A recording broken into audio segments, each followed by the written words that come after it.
तर भावांनो, छत्रपती शिवाजी महाराज की जय. आमचे गाव ड्रीम विलेज गाव झालेले आहे.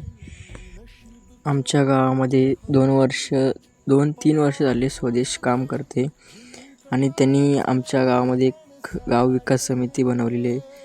खूप चांगलं त्यांना मार्गदर्शन करून आमच्या गावाचा विकास झालेला आहे.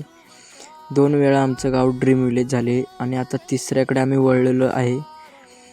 आता आम्हाला आज मनोज सर आलेले आहेत की झाड म्हणजे आंब्याची झाडं ज्यांनी घेतलेत त्यांना ट्रेनिंग देणार आहेत की आंब्याची झाडं कशी लावायचीत आणि त्यांना वाळू का लागते कारण की ते आपण लावताना चुकीचं लावतो झाड म्हणून वाळू लागते आणि ते सांगणारच आहेत की बघा सांगतायत ते माहिती. आपल्याकडे पण आता पडीक तोंड्यात म्हणून तोंड्यामध्ये लावून जमणार आहे का? पाणी थांबायला असेल तर लावू शकतो. पाणी फक्त थांबायला मग तुम्ही काही करा त्याच्यामध्ये. पाणी जर थांबलं तर मग मोळकूज होणार आणि ते झाडं मरणार.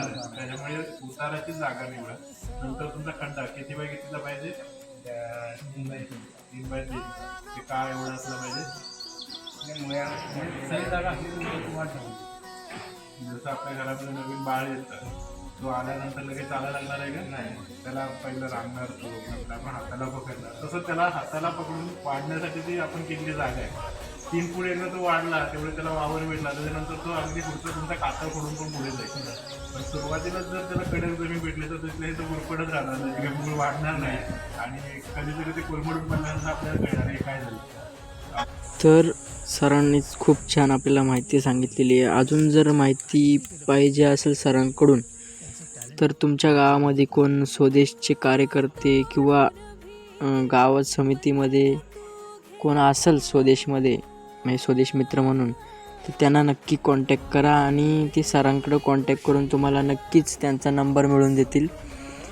तुम्ही नक्कीच त्यांना फोन करा किंवा कॉल करा. ते 100% कॉल उचलतात आणि उचलणार हे मी गॅरंटी देतो तुम्हाला.